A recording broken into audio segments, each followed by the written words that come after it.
Συνεχίζουμε με τον κύριο Παύλο Σεϊσόπουλο, ηλεκτρολόγο μηχανικό και υπεύθυνο διασφάλισης ποιότητας της Mediline.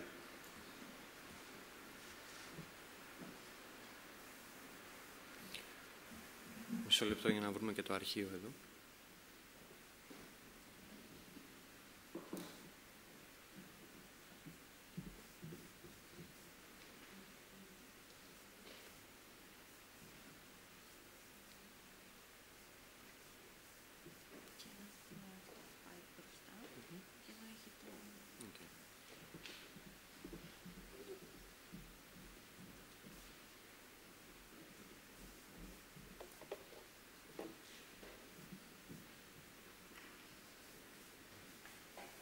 Κυρίες και κύριοι, καλημέρα σας.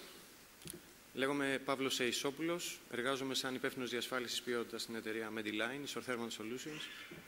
Θα ήθελα και εγώ με τη σειρά μου να σας καλωσορίσω στην πρώτη αυτή προσπάθεια να διερευνηθεί και να είναι εύκολη προς επεξεργασία η διρεκτίβα της Ευρωπαϊκής Ένωσης, οι οδηγίες για την ορθή πρακτική διανομής φαρμακευτικών προϊόντων.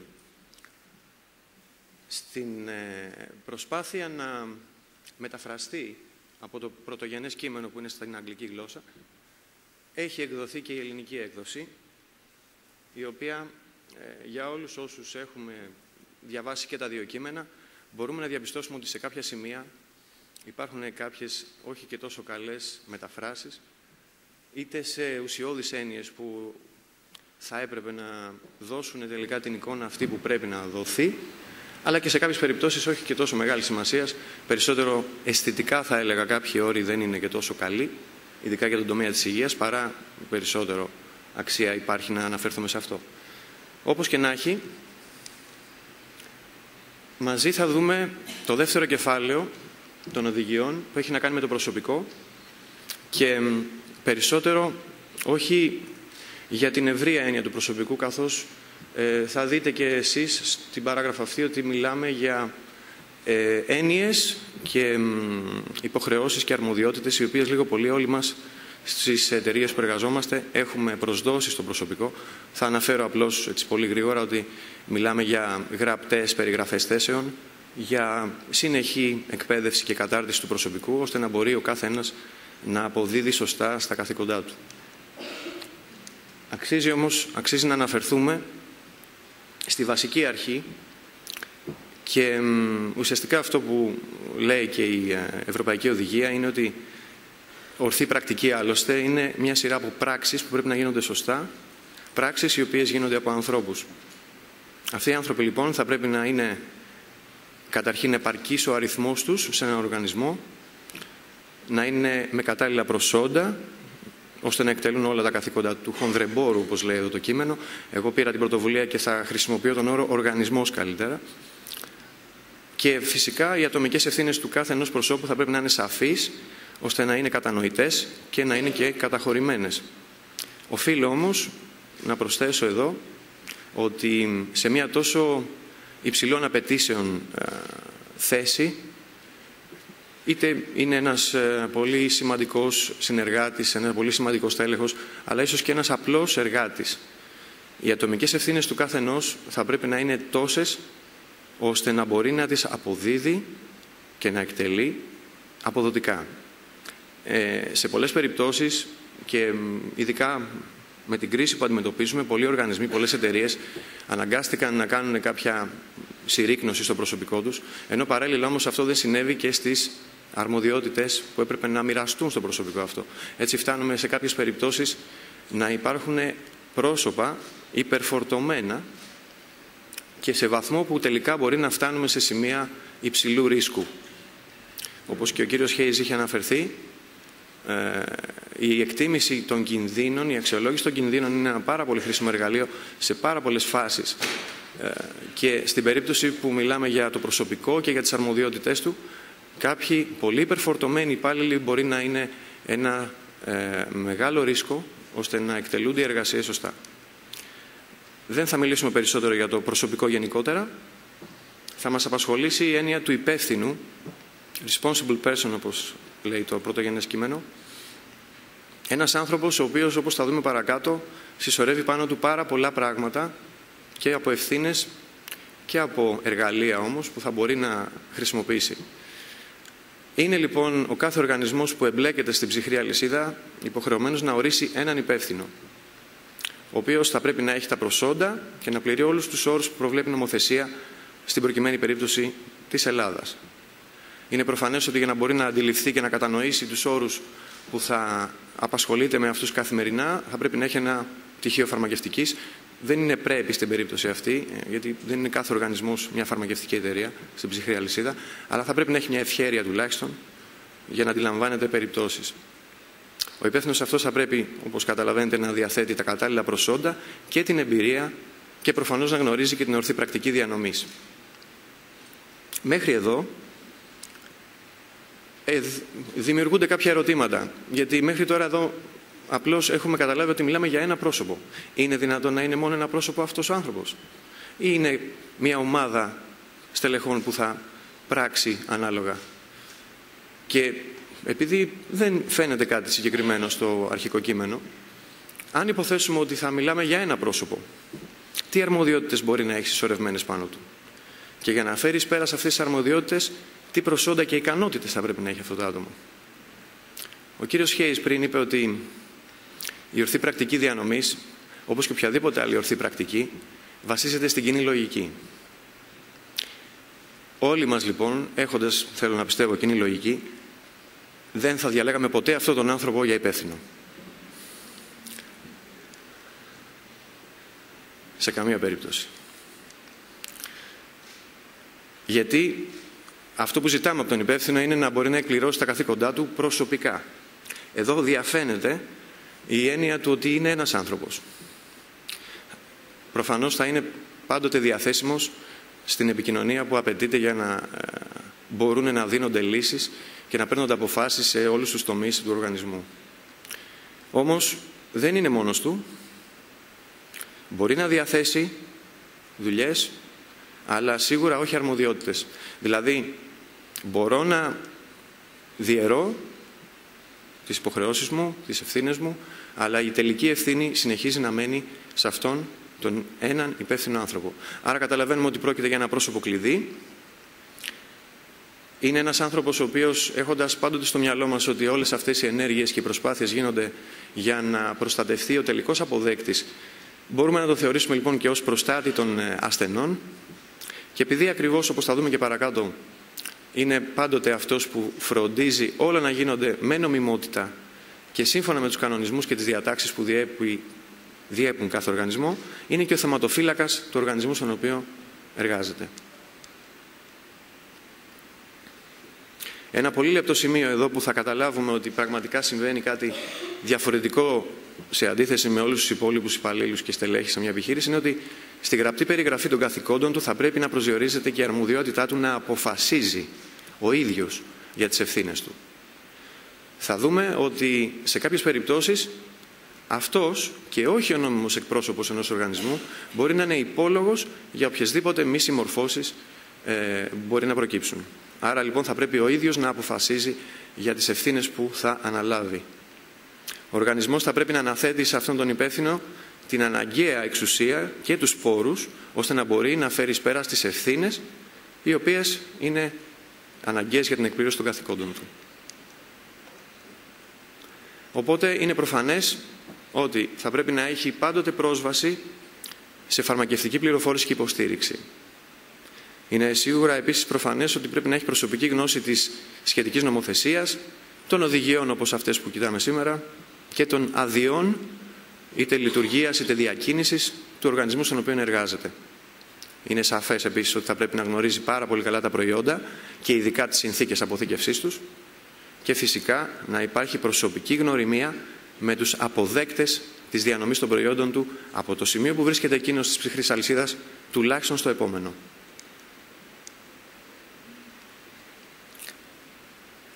Επειδή θα πρέπει, όπως βλέπουμε, να είναι σε θέση να εκπληρώσει τα καθήκοντά του, ώστε ο οργανισμός να αποδείξει την τήρηση της ορθής πρακτικής διανομής, αλλά και την τήρηση των υποχρεώσεων του οργανισμού, υποχρεώσεων παροχής υπηρεσίας προς το κοινωνικό σύνολο, ο υπεύθυνος αυτός θα αποτελεί τη ζωντανή τεκμηρίωση και το θεματοφύλακα, όπως είπαμε πριν, του οργανισμού αυτού. Η ρόλη αυτού του ανθρώπου: να διασφαλίζει ότι όλες οι σχετικές άδειες είναι σε ισχύ και ενημερωμένες. Να διασφαλίζει την ύπαρξη αποτελεσματικού συστήματος ποιότητας, που λίγο πολύ όλοι γνωρίζουμε ότι αυτό γίνεται μέσα από σωστές διεργασίες, σωστά αρχεία τεκμηρίωσης, τη συνεχή εκπαίδευση του προσωπικού και τη διενέργεια εσωτερικών ελέγχων. Είναι ένας άνθρωπος ο οποίος, σε συνεργασία με το Τμήμα Διασφάλισης Ποιότητας και με όχι μόνο το Τμήμα Διασφάλισης Ποιότητας, όπως θα δούμε παρακάτω, θα διενεργεί τους εσωτερικούς ελέγχους για να διαπιστώνει είτε μη συμμορφώσεις είτε σημεία στα οποία μπορεί να βελτιωθεί κάτι. Σημαντικοί παράγοντες για τους οποίους θα κριθεί η συμμόρφωση ή μη του οργανισμού είναι να ελέγχονται οι ζημιές και οι μολύνσεις που μπορεί να προκύψουν στα προϊόντα. Εδώ θυμίζει λιγάκι ίσως και τις αρμοδιότητες του υπεύθυνου φαρμακοεπαγρύπνησης, αλλά οι ομοιότητες σταματάνε μέχρι εδώ, γιατί όπως καταλαβαίνετε ο υπεύθυνος της ορθής πρακτικής έχει ένα πολύ ευρύτερο φάσμα υποχρεώσεων και ελέγχων. Είναι λοιπόν ένα από αυτά ο έλεγχος της θερμοκρασίας. Αυτός ο άνθρωπος θα πρέπει να είναι πάντοτε σε θέση να γνωρίζει ότι οι θερμοκρασίες αποθήκευσης και διανομής είναι στα πλαίσια που απαιτείται από τον κατασκευαστή του προϊόντος και ουσιαστικά από την προδιαγραφή του προϊόντος. Και φυσικά είναι υπεύθυνος να ελέγχει όχι μόνο τη θερμοκρασία διανομής, αλλά γενικότερα και την έννοια της διανομής ως προς την επιλογή του φορέα που θα την πράξει, αν δεν είναι μέσα από τον ίδιο τον οργανισμό, από την ευελιξία που θα πρέπει να υπάρχει κατά τη διανομή σε περίπτωση που κάτι δεν πάει καλά, ώστε να υπάρχει ένα plan B ίσως, ώστε να προστατευτεί το προϊόν, και οποιοδήποτε άλλο εργαλείο οποιοσδήποτε θα χρησιμοποιήσει τον οργανισμό του για να κάνει αποδοτική, αποτελεσματική διανομή. Συμμετέχει στη διαχείριση του στόκ, ώστε να μην υπάρξει προϊόν το οποίο λύγει σχετικά σύντομα και από κακή διαχείριση δεν διοχετευτεί στην αγορά. Είναι ο άνθρωπος που αναλαμβάνει να διαχειριστεί όλες τις τυχόν ανακλήσεις ή επιστροφές προϊόντων. Είναι αυτός επίσης που θα πρέπει να είναι σε θέση να διακρίνει τα πλαστά φάρμακα σε σχέση με τα γνήσια, όπως είδαμε πριν, κάποια ταμπελάκια τα οποία μπορεί με κάποια μικρή λεπτομέρεια να διαπιστωθεί αν είναι κάτι νόμιμο ή όχι. Να διαχειρίζεται τον διαχωρισμό της κάθε μίας από αυτές τις περιπτώσεις, τι να κάνει δηλαδή τα ανακαλούμενα φάρμακα, τι να κάνει τα πλαστά φάρμακα, τι να κάνει γενικώς τα φάρμακα που καλείται να διαχειριστεί ανάλογα.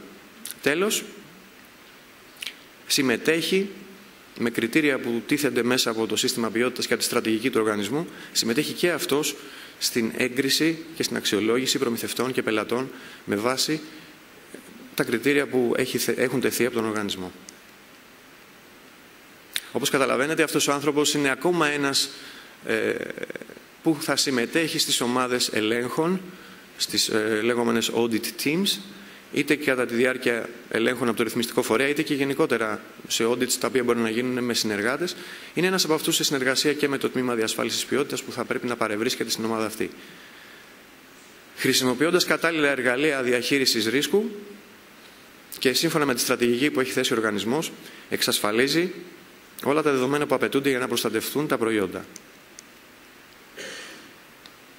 Για να μπορεί να είναι σε θέση λοιπόν να αποδώσει και να φέρει πέρα σε όλα αυτά τα καθήκοντα, θα πρέπει να έχει άμεση και καθαρή επικοινωνία με την ανώτερη διοίκηση. Καθαρή, χωρίς θορύβους, χωρίς χαλασμένα τηλέφωνα, χωρίς ενδιάμεσους που μπορεί να καθυστερήσουν ή να δημιουργήσουν οποιαδήποτε τροχοπέδι στην μεταφορά της πληροφορίας, η οποία, όπως καταλαβαίνετε, παίζει πολύ σημαντικό ρόλο στην λειτουργία του.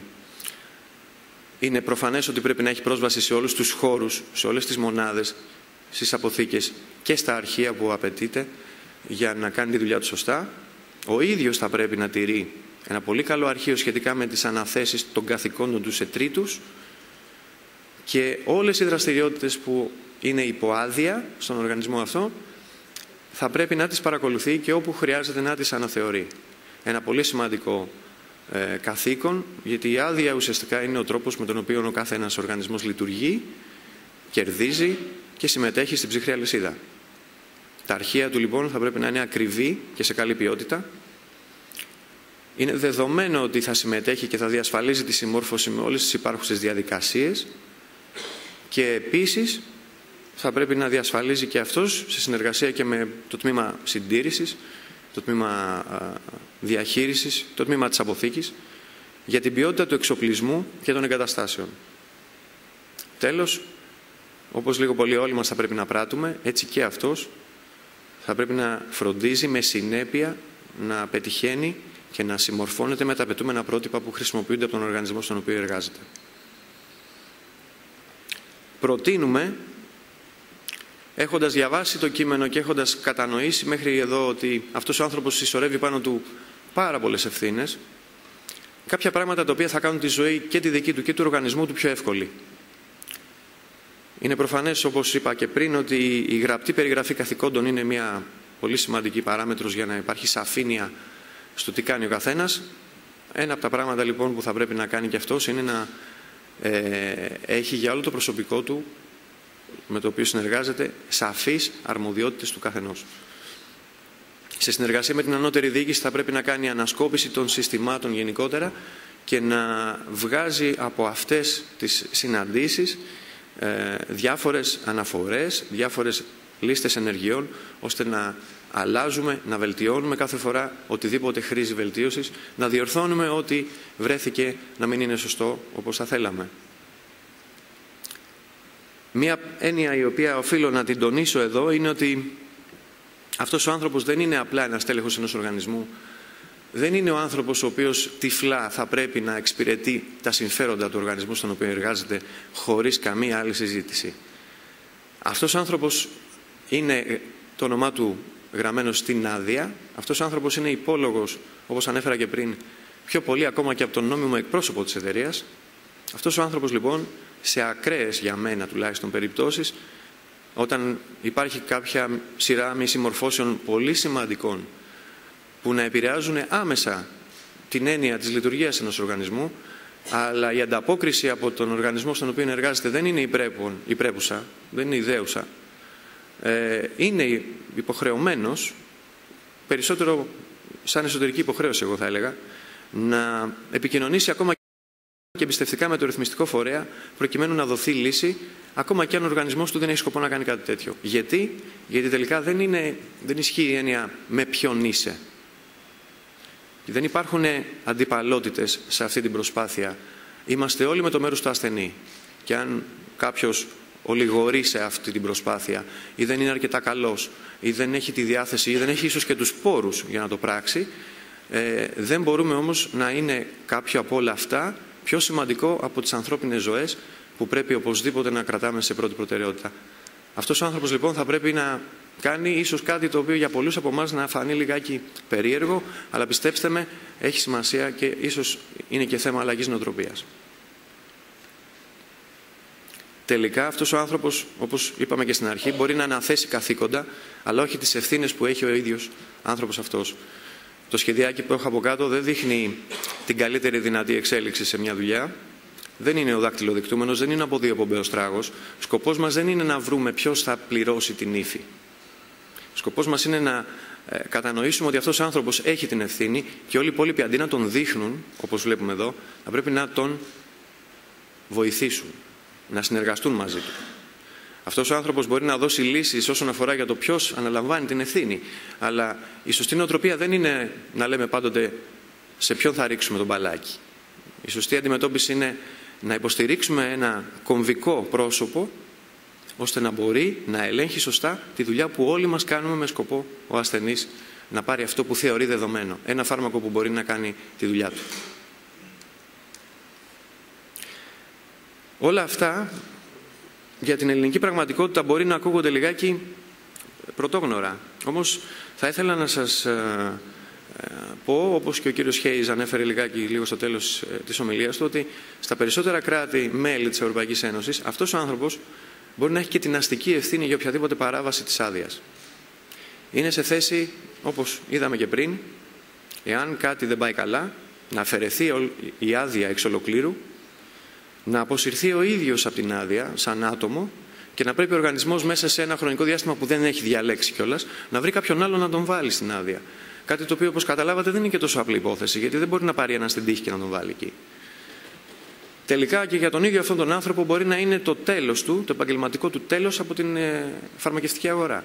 Μια αγορά η οποία θα έπρεπε τουλάχιστον, και ίσως νομίζω ότι έτσι συμβαίνει, να μην συγχωρεί ουσιαστικά και σοβαρά παραπτώματα σε επίπεδο προσώπων. Κανένας από εμάς, έχοντας τη δυνατότητα να γνωρίζει ότι ο Σεϊσόπουλος, παραδείγματος χάρη, έχει κάνει ένα τεράστιο λάθος σαν υπεύθυνος σε έναν οργανισμό, δεν θα τον διάλεγε να τον προσλάβει να κάνει το ίδιο λάθος και σε εκείνον. Δεν νομίζω ότι κάποιος από εσάς διαφωνούσε σε αυτό. Παρ' όλα αυτά, επειδή δεν θέλω να παρεξηγηθώ, ο υπεύθυνος, ο responsible person, δεν είναι ο άνθρωπος που θα του φορτώσουμε ένα σωρό πράγματα και θα περιμένουμε να κάνει μάγια ή να καταφέρει τέλος πάντων τα κατόρθωτα. Θα πρέπει, όπως είπα και πριν, να υποστηριχθεί κατάλληλα, γιατί αυτός ο άνθρωπος συσσωρεύει πάνω του 4 δυνατότητες που δύσκολα θα τις βρούμε σε ένα οποιοδήποτε άλλο στέλεχος και τις 4 μαζί σε έναν οργανισμό. Αφενός είναι υποχρεωμένος να γνωρίζει σχεδόν τα πάντα που έχουν να κάνουν με την διανομή και την ορθή πρακτική της. Άρα λοιπόν είναι υποχρεωμένος να γνωρίζει πάρα πολύ περισσότερα από οποιοδήποτε άλλο εξειδικευμένο στέλεχος σε οποιοδήποτε τμήμα, γιατί έχει τη συνεργασία με πάρα πολλά τμήματα. Η αρμοδιότητα που του δίνουμε ώστε να προστατεύει την εταιρεία απέναντι σε όλους τους ελέγχους, ώστε να διασφαλίζει τελικά την νομιμότητά της, τον πράττει, όπως είπαμε και στην αρχή, θεματοφύλακά της. Αλλά τελικά, σαν κατά κάποιο τρόπο ένας διπλός πράκτορας, θα έλεγα, είναι όχι μόνο ο πιο αντιπροσωπευτικός εκπρόσωπος των πελατών μιας επιχείρησης μέσα στην επιχείρηση σε καθημερινή βάση, αλλά είναι και το αντίστροφο. Είναι ο πιο αντιπροσωπευτικός εκπρόσωπος της ίδιας της εταιρείας προς τους πελάτες της. Πιστεύω να συμφωνήσετε μαζί μου ότι και οι 4 αυτές δυνατότητες σε κάποιο στέλεχος δεν είναι εύκολο να υπάρχουν και γι' αυτό αυτός ο άνθρωπος δεν θα πρέπει να είναι ο Χάρι Πότερ ίσως, αλλά θα πρέπει να είναι το πιο δυνατό εργαλείο, η αιχμή του δώρατος για έναν οργανισμό και που στην ουσία τελικά θα αποτελέσει την πρώτη και πιο σημαντική γραμμή άμυνας της ψυχρής αλυσίδας. Ουσιαστικά την πρώτη και πιο σημαντική γραμμή άμυνας για όλους μας. Σας προτείνω λοιπόν για όλους όσους συμμετέχετε σε μια τόσο σημαντική αλυσίδα ζωής να τον διαλέξετε αυτόν τον άνθρωπο με βάση τα προσόντα που μπορεί να έχει και τις εκ των προτέρων γνώσεις που μπορεί να έχει, να τον εξοπλίσετε με ανάλογη γνώση, δύναμη, εξουσία και αρμοδιότητες, να συνεργαστείτε μαζί του ώστε να διορθώσετε και να βελτιώσετε όλους τους τομείς και να είστε τελικά ένας πολύ δυνατός κρίκος της ψυχρής αλυσίδας και να είστε σίγουροι ότι σε αυτή την περίπτωση θα κερδίσετε κιόλας. Όχι μόνο επιχειρηματικά, αλλά και κοινωνικά. Κάτι το οποίο πιστεύω ότι όλους μας απασχολεί και όλους μας νοιάζει. Σας ευχαριστώ πολύ.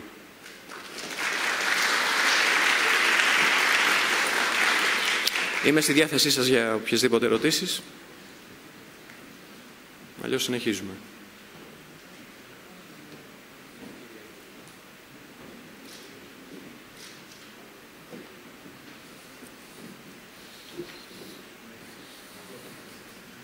Ναι, η κυρία ζήτησε. Μπορείτε να δώσετε παρακαλώ το μικρόφωνο στην κυρία.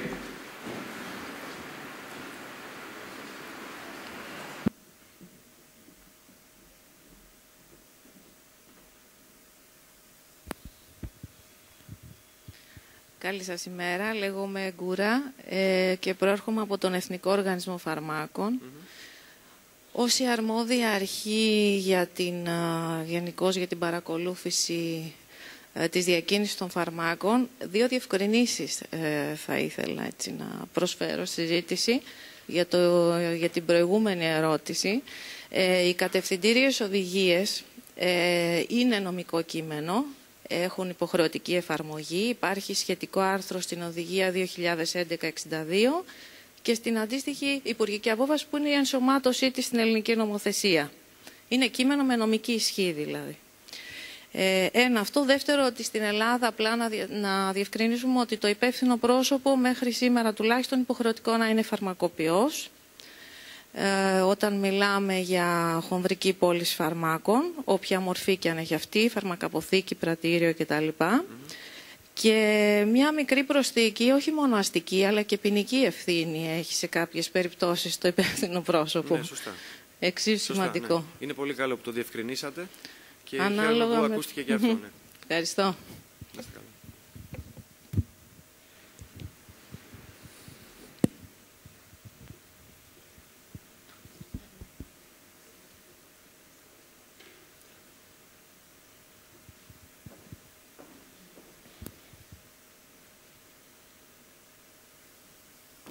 Δημητρίου από την εταιρεία Γκαλένικα. Σύμφωνα με αυτά που μας είπατε σχετικά με τις αρμοδιότητες, το συμπέρασμα που ίσως βγαίνει και θα ήθελα την άποψή σας είναι ότι οργανογραμματικά το τμήμα διασφάλισης ποιότητας για τις εταιρείες, βέβαια για τους οργανισμούς που το διαθέτουν, θα πρέπει να είναι κάτω από το responsible person. Ναι. Συμφωνώ μαζί σας. Συμφωνώ. Είναι προφανές, όπως είδαμε, ότι το άτομο αυτό θα εμπλέκεται και σε τομείς που ναι μεν διέπονται γενικότερα με ένα σύστημα ποιότητας, αλλά η εξουσία κατά κάποιο τρόπο που θα έχει αυτό το πρόσωπο τον καθιστά σε ένα επίπεδο ανώτερο από το σύστημα διαχείρισης ποιότητας. Θα είναι σε όλες τις ομάδες εργασίας, στην ανασκόπηση του συστήματος, στους εσωτερικούς ελέγχους, και μάλιστα εδώ θα ήθελα να μοιραστώ μαζί σας και κάτι που παρέλειψα να πω, ότι μια πολύ έξυπνη τακτική όσον αφορά τους εσωτερικούς ελέγχους είναι να εμπλέκεται όλο το προσωπικό σε αυτούς. Το έχω διαπιστώσει προσωπικά σε audit που έχω διενεργήσει σε ένα πολύ στρατηγικό προμηθευτή μας και διαπίστωσε ότι ακόμα και φερειπίν ο υπεύθυνος του οικονομικού τμήματος είχε ένα εβδομαδιαίο πρόγραμμα εσωτερικών ελέγχων όπου θα μπορούσε φερειπίν να ελέγξει ακόμα και την αποθήκη. Η εμπλοκή όλου του προσωπικού σε μια διενέργεια εσωτερικών ελέγχων είναι μια πολύ καλή περίπτωση. Όλοι ευαισθητοποιούνται και όλοι λειτουργούν κάτω από ένα καθεστώς συνέπειας με τους κανονισμούς και με το σύστημα. Αυτός ο άνθρωπος, για να απαντήσω στο ερώτημά σας, σίγουρα θα είναι μια βαθμίδα πιο πάνω τουλάχιστον. Και μόνο το γεγονός ότι θα έχει άμεση επικοινωνία με την ανώτερη διοίκηση τον καθιστά σε ένα τέτοιο επίπεδο.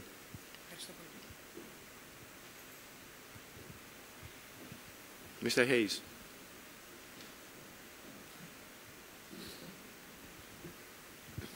Thank you. Can I just add something to the last comment? That the RP, yes, is a senior role within the organisation in as much as they represent the quality of the organisation. But I think it's important to make sure that the RP isn't in a position within the organisation that doesn't allow them time to fulfil their responsibilities as the RP. So if the RP is also the head of quality with a very, very busy workload, then they're probably not the best person to be the RP. So the RP is named on the licence, but they have to have time to fulfil their duties without any conflict from other requirements.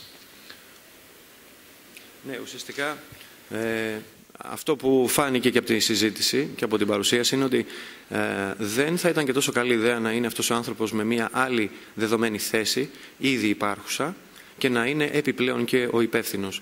Γιατί αφενός μπορεί να υπάρχουν συγκρούσεις, conflicts στις υποχρεώσεις της μίας θέσης και της άλλης, και αφετέρου ίσως και τελικά ο όγκος και η ποσότητα των ευθυνών και καθηκόντων να μην είναι όλα αυτά μαζί σε θέση να γίνουν όπως πρέπει. Όπως ανέφερα και στην αρχή, η υπερφόρτωση ενός ατόμου μπορεί να προκαλέσει μια αποδεκτό ρίσκο.